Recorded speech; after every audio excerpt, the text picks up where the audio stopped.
Yeah, I think that's probably one of the biggest things I learned was to kind of sort of let go of my attachment to my preconceived notions on how my life was going to unfold.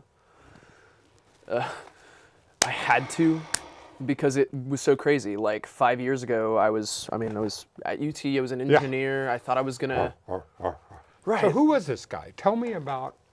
Tell me. And anyway, we're still adjusting, and this is like I said. This is how it's going to go.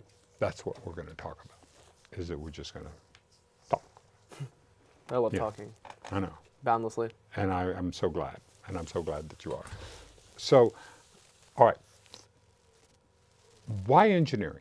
Did you like the sciences as you were growing up as a kid? Was that did that impel you? Were you good at what kind of a kid were you? I was an only child, and I was pretty distant from my father for like most of my upbringing. He was there Yeah, physically, but he was just, I don't know. It's like when you're in a room with someone, but they're just not really talking. exactly. That's I'm fascinated about this because I'm 70 years old this year, and I got a chance to experience that in my life. This a guest that we're going to have on, Tuck Kamen, wrote a book called "All My Fathers."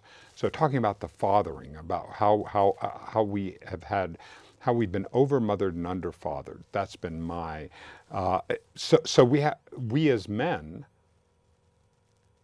It's taking us a much longer time to grow in our emotional intelligence than it would be if there were more balance. 100% accurate in my experience. I feel like I was absolutely underfathered and absolutely overmothered. No insult to my parents. It's not an insult. It's the way it was. It's both culturally and both what they did. This is just the way it was.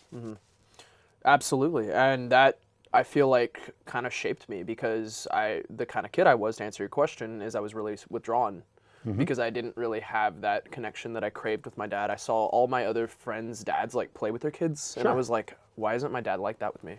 Exactly. And so that kind of shaped me into an introvert. I was pretty awkward. I wasn't socialized at home. So how could socializing was rough at school. And so I was naturally bullied and I withdrew even more. And not that it was all bad. I mean, some days were good. I would really look forward to going home. And my solace was in endless reading because there were no other kids. So I would just like find the National Audubon Society books or like the DK Science Encyclopedias and I would just read them endlessly. So that's all I did. No So kidding.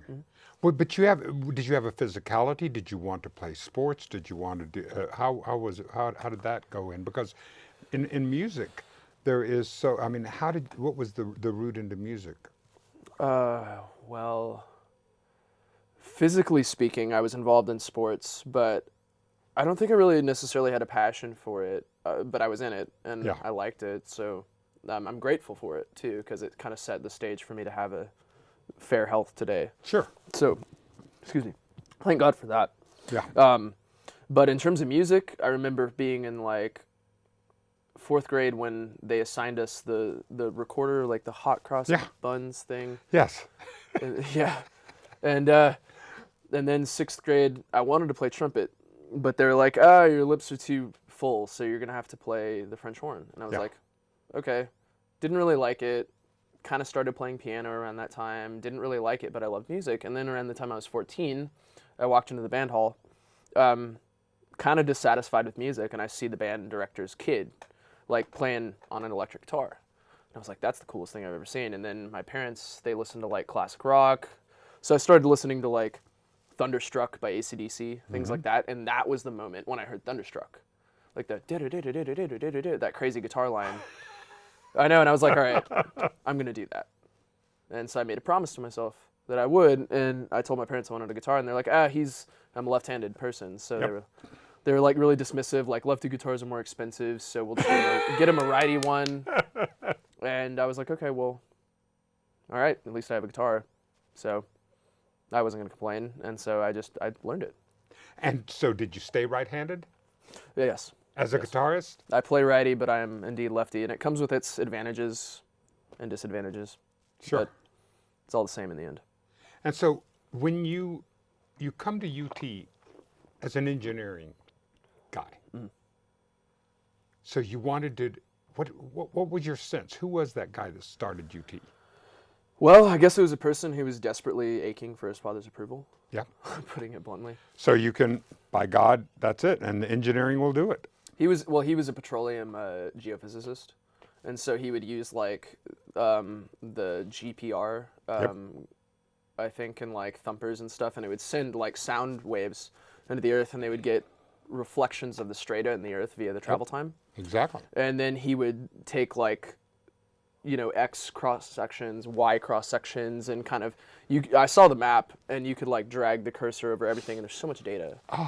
And he would just go through it and look for all like the anticlinal features, and he'd be like, okay, there's most likely oil here, and he was really good at it. And so I guess petroleum was like my way, because I did love science. Of course. But was petroleum engineering really my thing? No. I guess that was kind of my dad's influence, me like wanting to please him. Sure. Because I don't know, I felt like I spent like my whole life wanting his love. Isn't that, and it's an interesting impelling. When we're impelled, I understand that, and I understand in wanting to have that approval and how that drives. And so how have you healed in that? I don't know if I have, to be honest. I don't mean healed as in done. I mean healed as in processing. I should have put an ing on that. Oh, I see. How are you healing in that? I guess it's been kind of recent that any healings even really started, because he died in 2014, right before I graduated, actually. What is his name? Joe. Joe. So tell me, all right, and so that's part of the healing process that you're getting a chance to talk about. Have you? Does your music? Does your creative arts? On so you can see the effect on the monitor when you move the light. Make sure that it's on the switcher. Yes. I think it was.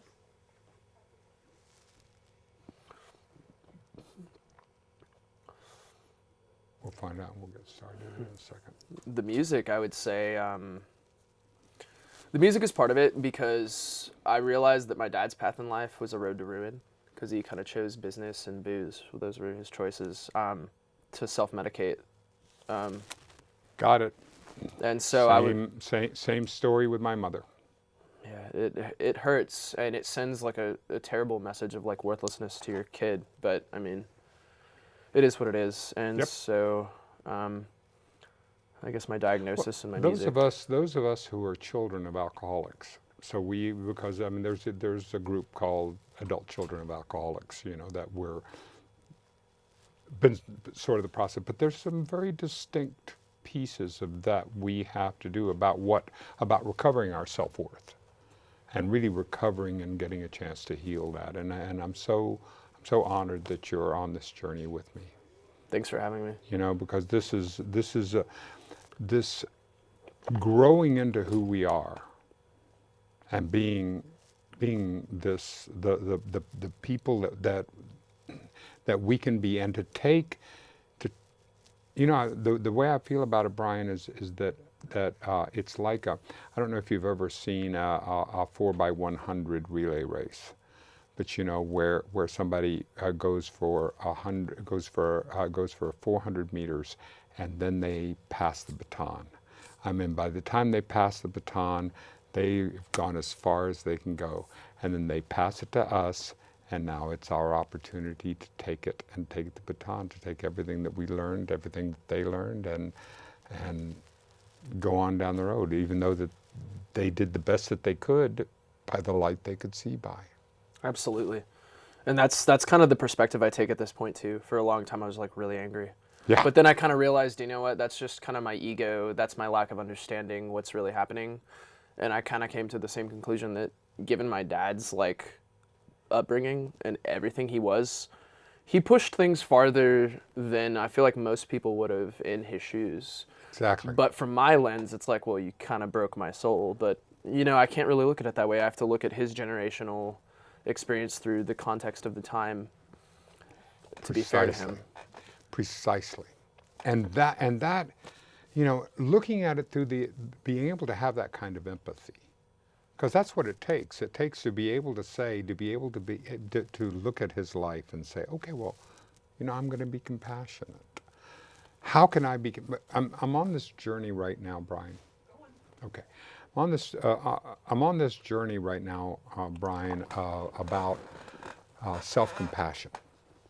Because I've found that whenever I have something against the world, I am holding something identical, maybe in a different shape or form, but against myself.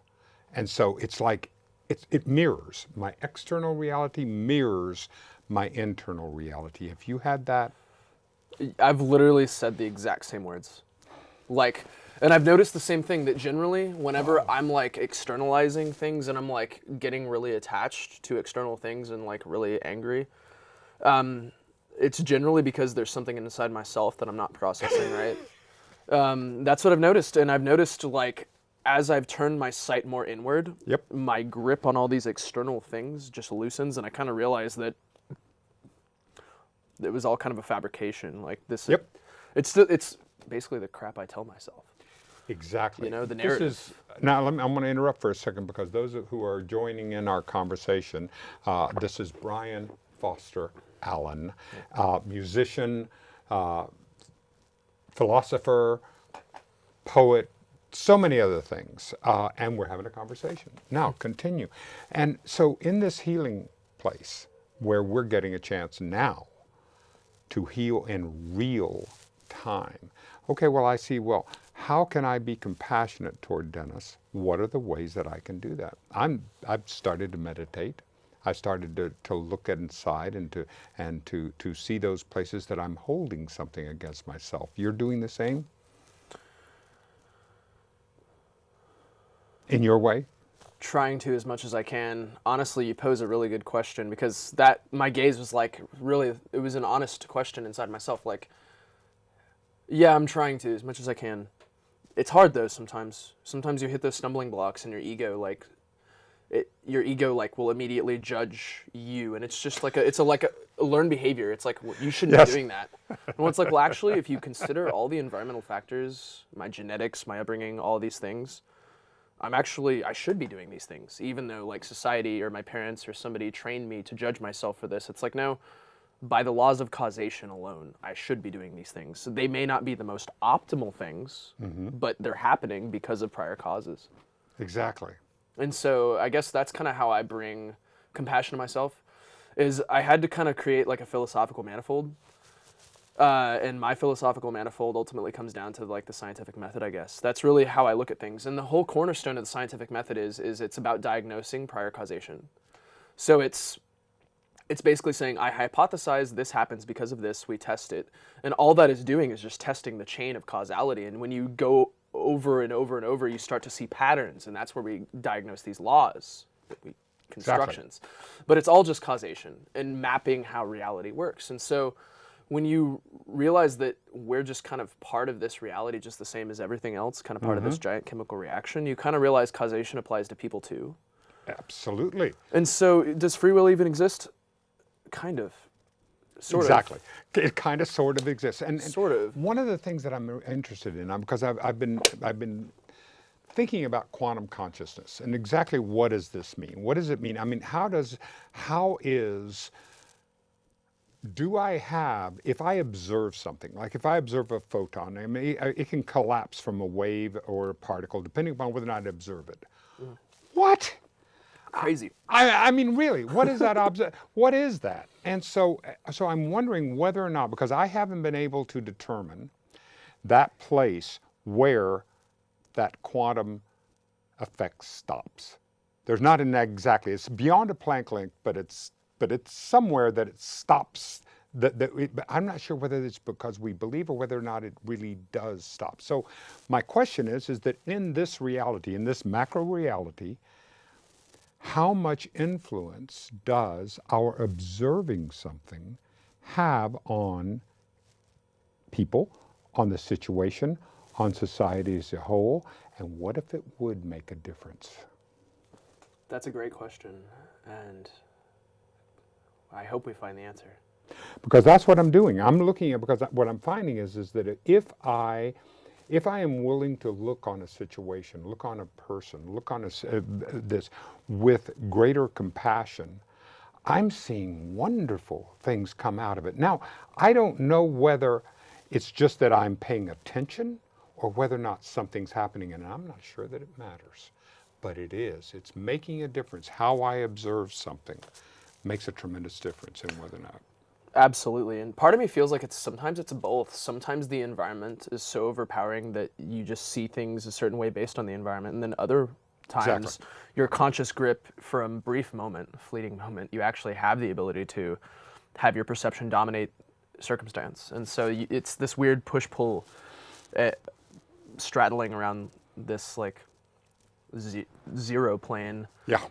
of the observer or whatever it is, and it's hard to say. But yeah, I've noticed the same thing. Like when you kind of observe reality compassionately, it kind of allows for you to have compassion Yep. for yourself, and that kind of radiates outwards, like via causality. Really, that's kind of what allows me to have a lot of empathy for people, is because I realize that people, when I say the sentence like people should be a certain way, I know it's really ultimately illogical. Yeah. It's completely illogical. People are what they are. And the more you wrestle with reality and should them, the less compassion you can have for them. Exactly. And the more, whenever I do that, the less I'm having for myself. Yeah. Because you're shitting yourself. Exactly. It is my own. It is my own limiting, and there's where my limiting behavior. Because I want to be. I was talking before the show, and we were having a conversation about comparisons and how comparisons are such killers to creativity. I mean, that does it for me. That the instant I begin to compare myself and the beginning to say, well, I can do this better, or I can do this worse, or I'm somewhere, it's gone. I have now joined the world, and I cannot be the most unique me and precious me that I can be. Absolutely. It squashes creativity, because a comparison is an avenue for judgment, and it's really hard to separate like emotions and one's own biases and attachments from those judgments. It's really hard to just rationally compare, like, oh, this is different in this way, Yep. without getting caught up in the emotions of that. It's really hard. How do you see, you're 27 years old this year, right? Yes, sir. All right, and I'm 70 this year, so tell me about the generation. I'm not asking you to make generalities about your generation, but that's a lie. I am asking you to make some generalities of your generation from your observations of what do you think is going on out there, because I feel a great deal of hope. But I'm an optimist, and so that's my set point is hopefulness. But because when I look in the eyes when I meet you, and I see how deeply thoughtful and interested and engaged you are, I go, holy smoke, the world's going to be fine. I feel simultaneous hope and despair. Depends on, I guess, what side of the bed I woke up on, which side it airs to. If I'm being honest, like, Absolutely. Did I eat pizza the night before? Did I hit the gym yesterday? Yeah. Things like that. But I don't know. It's like I see through time a bit of a zigzagging. Like people will push one way as a response to how things were previously. Yep. And there's almost always a bit of a oversimplification or an overshooting of the target.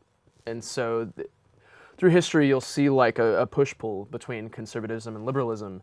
And it's like, the reality is kind of like in between the cracks. Thank you. It's all in the gray. It's in the gray. And we just kind of it's just humans trying to overcome, I feel like, the sabotaging effects of the ego. Thank you. Which is built into our meat suits for survival. So it's like, we're doing the best we can. We're kind of getting there, but it takes a lot of effort to steer the ship, because everybody kind of does this like mob mentality thing. Yep. And so right now, we're encountering a lot of issues that need attention. Right. A lot of issues. And they're reaching up. That's why they're standing up and saying, Absolutely. pay attention. Like Me Too, you know, and it's so important to acknowledge that women go through an awful time with like sexual assault and things like that. At the same time, I've noticed a lot of people in my generation will go so far, one way or the other, that they kind of just miss the reason in it. Exactly. And so I see that in every generation. Yep. That usually with every generation, there's a few big questions and a few important issues that we address, and the truth is in there. Yep. And we all learn from it, but everybody just kind of goes Right. a little crazy around it. So that's kind of what's happening here too, is I see human nature just repeating cyclically, just in a different context with different technology, different questions, different times, a different zeitgeist. But it's kind of just this. We're addressing important questions that need to be addressed, and I just pray that we can sift through the bias Exactly. and our own delusions and our pain, because our upbringings taint our lenses so much to the point to where when we look at a problem, we see our lives and our families instead of how it could be another way for someone else. Exactly. Exactly. It's hard. I wanted to ask you something about the ego, because I've been thinking about that, and I think of the metaphor as what does a healthy ego seem like? Like, what is a healthy body? I mean, a healthy body can either be undernourished and underfed and starved, like an ego can be undernourished, underfed, and starved, or an ego can be overfed and just absolutely glutted, and just like a body can. There also there must be a healthy place, a place in the middle where the ego can be fed nutritional. And so I'm working in that place to where I can see that there is a nutrition, rather than making the ego my enemy or trying to eliminate the ego or doing any of the things that in the philosophy, however I may have misread it, was what we were trying to obliterate. Does any of that resonate? 100%, because I used to, like, as I aged, I became increasingly aware of my ego. And that there was a separation between, like, my ego, and me. Yeah. And the observer is starkly different than the narrative. Yeah. And so as I became aware of it, I realized about the negative effects of the ego. And so I, in turn, was like, well, ego is bad. And in reality, there are also very positive aspects to the ego. Absolutely. And as I aged and gained more experience and educated myself, I kind of realized that the ego is a requisite of survival and a kind of a precondition of being human. So it's less about abolishing it and more about, like you said, optimizing it and getting it to this like balanced state. Absolutely resonates with me. And do I know what a healthy ego looks like? No, I've never seen one. No. Mine's certainly not healthy.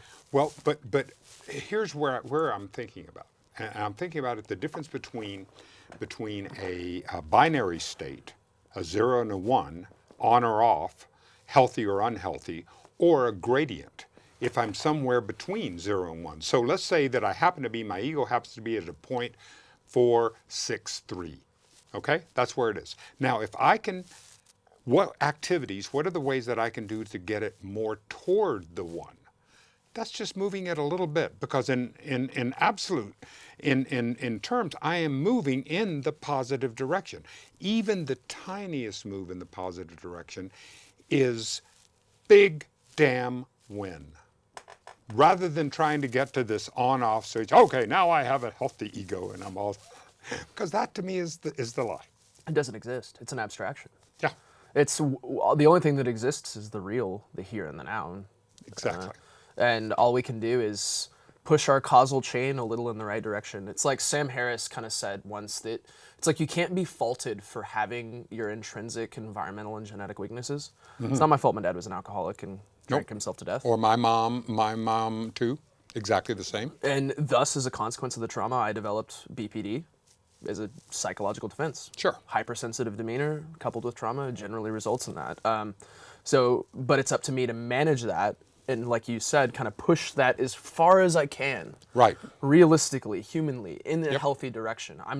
And at the same time, you kind of have to accept that you'll never hit this ideal. Nope. But you have to realize the ideal is an abstraction. Does it even exist? It doesn't exist, and I don't think it does. And But the lessons that you can give and the lessons that you can by walking through the healing process, that's the gift. Because I get a chance to sit here with you. I get a chance to sit with another person who has gone through what I went through and is working toward healing and working toward compassion. And that to me is grace. It's brutal because my father was like 56 when he died, and he could hardly admit he had a problem. And I guess my solace is in being 26 Yep. and going to a therapist and saying, the last 2 years have been really hard. I know something's wrong. Yep. And then diagnosing, like propositioning to my therapist, hey, I hypothesize this is what's wrong because I did research. Sure. And I was like, this is the only thing that fits my symptoms. I know that it's not everyone else's fault here. Like I know these situations are volatile and I see what's going on with them. Yep. And they're making mistakes, but I'm clearly overreacting in these ways. And I saw a core pattern in my issues because I was looking at myself scientifically. You know, and I wasn't afraid to admit I'm clearly overreacting or I'm wrong here. And so I'm like, okay, well, I can handle this better, but it's uncontrollable to me. So it's like, how do I deal with this? Well, therapist, help me because this is inside my head. And yeah. So. All right, I don't mean to cut you off in this sense, but what I would like to do is that what I find is that this is a human disease. It's across humanity, not just through alcoholism, because we can take anything that I take outside of myself to fix that hole inside of myself. Anytime I take something outside, nothing will fill it. Nothing. It doesn't matter whether it's sex, drugs, attention, success, whatever it is. One of the questions I ask, and I do communication coaching as a practice, as making my living until this television show and other work continue to succeed, is that I ask, what is enough? What would be enough? Would you know? Have you actually set? And I don't mean just you, but I ask the people. I say, well, what is enough? What would you know if you got there? Once you got there and went, okay, I've got enough. And it's a question that I don't that we haven't considered, and I think it's an important question to think about. Yeah, I guess it's up to the person, right? Yeah. So where are you going? What are the things that are on your plate? What are the things you're interested in right now, Brien? Well, I would say my healing and my music, predominantly those, also my education. I may go back to school later in life, but that's a bit on the horizon. Good. Are you writing? Are you playing? Are you doing how does your musical your music manifest itself? That's what do you mean? Are you playing? Are you going out to doing gigs? Are you working with a band? Are you doing how does the stage look like for you at this time? Right now, it's kind of in development. Working on a couple projects. I have like 3 irons in the fire. One of them is kind of like a side project, and then the other 2 we're working on finalizing our albums and stuff. Congratulations! Indeed, thank you. I've been like building my Instagram, getting my presence up, getting like my material out there, trying to look as like professional as I possibly can, because I feel like I put myself out in an unprofessional way years ago. Yeah. And I feel like you're just cheating yourself if you undersell yourself. So I figured I'd just do myself justice, because I felt like I deserved it. And do you have a practice regimen? Do you have a regimen where you get up in the morning and practice a certain amount of time and write, or have you come into that, or what's your creative process? It's more daily. It's like by the day I'll have band practices, and just me and my buddies will get together, and there's so many different ways to like make something. That's the cool part about it. You can write a song around any instrument, from the drums up, or from the vocals down, or from somewhere in between outwards. Yes. And then you can collaboratively create, you can individually create, you can kind of almost leave it up to chaos and just like kind of chop and screw things together and then learn it as it's been randomized. Wow. Things like that. So you have to really trust to do something like that, and your bandmates, and I love the process. When I was growing up, anytime I heard harmony, that just got me. And I just love harmony. There's just something about how that happens when two voices blend. And I love that. And I find that same way when two people are riffing and are really talking about things that are deeply important and valuable. That to me is that it's a conversational harmony. It is. It's like it just fits. It's like you don't have to try that hard. You just exist. Yeah. And it spontaneously happens. How has your spiritual evolution been? Where have you been with this concept that we think of as that is talked about in humanity as God, but whatever that, people use that term, but then what the hell are we talking about? I mean, what does that mean? There's no, like Feynman said, right? God is too big for the stage, so there's no way to. So what is your journey onto this, to a power greater than yourself, or the cosmos, or whatever? I feel like in my journey through healing and introspection, I found my own version of God. I really definitely did, and I think that's really what's brought me to a much better place. That's so cool. But it's the most nuanced version of God I've found yet, but it's the only thing that makes sense to me, so it's something that works for me. I love that what you said about making sense, because that's what it had to be for me. Because I have a very sensical point of view. If it doesn't make sense to me, if I'm not able to at least get to the precipice through my rational mind, I ain't gonna get there. If there is something that is so irrational that I can't, I'm not gonna play there. And it's not a question of faith. I have faith that God is cooler than I can possibly even connect with. Yeah, God's somewhere between faith and reason, I think. Yeah, yeah. Literally, like in between. Exactly. It's like in the intuition, and it's like for me, my version of God makes rational sense, and it also makes an intuitive sense and an emotional sense. Yes. And so there's God, harmony. that's beautiful. Harmony in the tiers of perceiving God, and that's for me. It's God is. You said, well, God's too big for the stage. That quote you said earlier, and I feel like my definition is simply put as possible would be God is the stage. Absolutely. And everyone on it, and the air. And backstage, and the air, and everything in between, and all of it, or where there is not. And I was thinking about God that is the the other day. actors, That the only thing that whatever is absent from God, that's the illusion. That's the place of saying that there is such a thing as a place apart from this stage, because there's not. It's all the stage. It's all one, and it's like all these little, like, oh, that's a person versus that's a chair. It's like all that is just like a dashed line around Right. an arbitrary space on a napkin. Yeah. Take away the dashed lines, like erase them, and then that's God. Yeah. Self, just dashed lines. That's a beautiful way to put it. That really that gives me a deeper understanding, and that's what I love about is that there are layers upon layers upon layers. And I'll get to another layer, and there'll be another layer of understanding. There'll be another layer and another layer, and we just keep getting there. And so it becomes the part of saying, okay, journey, destination, journey.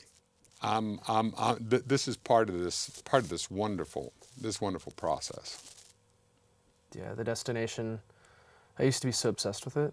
I know. It's like the more obsessed you are, the more you just suffer. But that's the world. I mean, I'm going to be talking with one of the Tuck Kamen, who's one of the great advertising executives who has been in during this time, and that was his whole job. That's his whole job in advertising, is to say, hey, there is something out there that's going to make it for you. That's going to be and we've all bought into it, and we've all bought into it in this culture. The American dream. Yeah. In some capacity. So, do you see the American dream changing? I mean, do you see what does it look like for your bandmates and your friends? How does it look? How is it evolving? Yeah, oh, that's a great question. It's like, how has the American dream changed for me, and how does it resonate with me and my bandmates now? Yeah, that term. It's changed immensely. Like, at this point for me, I feel like it's just living and dying on my own terms. But back in the day, I felt like it kind of revolved around a lot of things. Mm-hmm. Now it's more about the intangibles. I just want the chance to reach and impact people. Yeah. Because if like my suffering can help lessen the suffering of others, then the suffering wasn't so in vain. That's a tremendous, and so it's finding those avenues then, the Yes. avenues of and different ways that you, like through your music, that you can touch people and let people know that there is that. To me, see, that's the hopefulness I was talking about. That's what I feel. I feel so empowered when I hear you talk about that. When I hear you talk about the process and where you're going. I mean, that's what's fun. So what are you? You have a physical part of your healing, an emotional part of your healing, and a spiritual part of your healing. They're all happening at the same time. Indeed. And you see that, and globally, are you?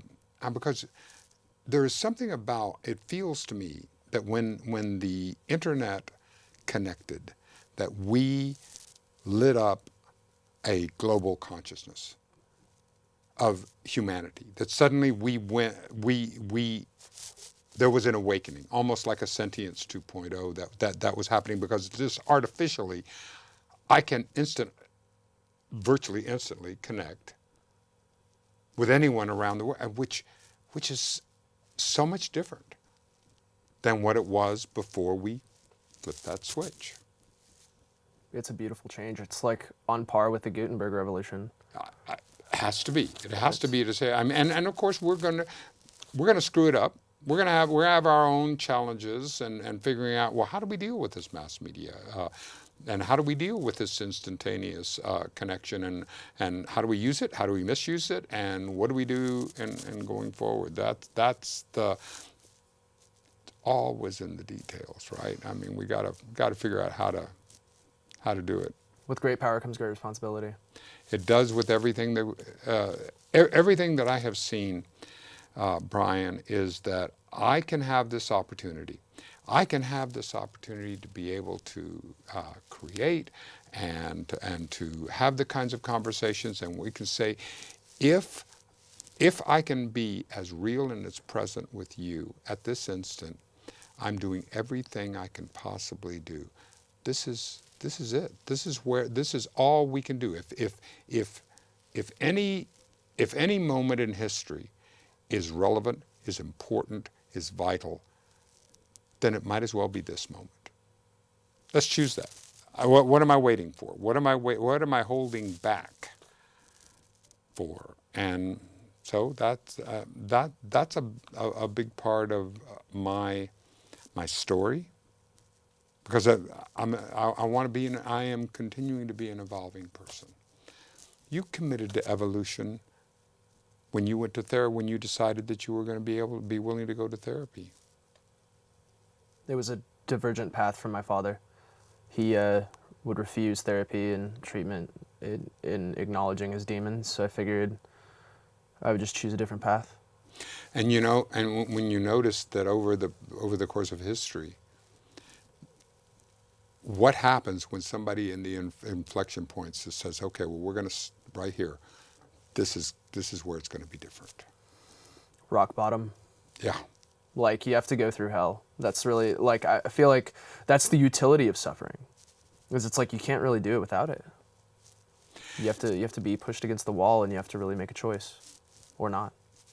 Do you look at being a white male and seeing the advantages that we have had because of the accident of birth, of having been incarnated into these white male bodies in the United States? Does that resonate with you?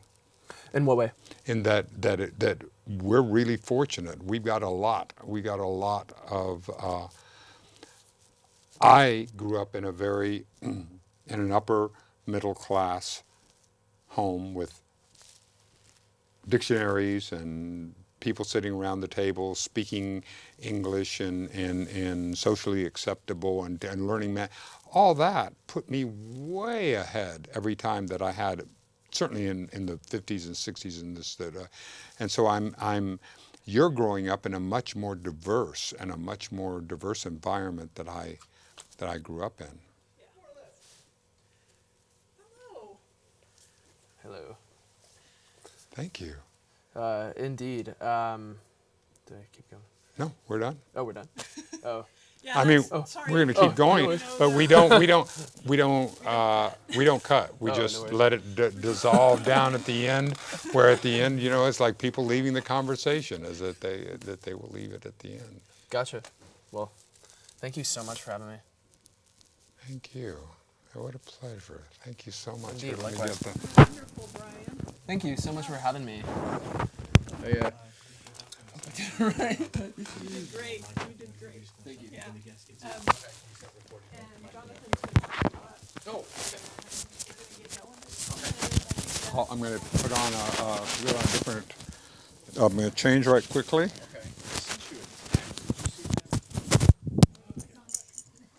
Just in terms of just an overview, if it would help. Great. I'd love it. I'll do this as I am. Simultaneously, like, what's that ganache that has all the arms? So you can take your sweater off at the same time? Okay, Oh, yeah. anyway, Okay, so I'm gonna go make sure that your lighting is good. okay, Okay, so I guess the best way to do this would be, can you thread it up through your shirt there? sure. Okay. You mean through this shirt, or which one? No, it should be fine. Yeah. Oh, like okay, that, cool. Okay. This is too tiny. I can see if I can get it on there. I'm kidding. All right, that should be good for that.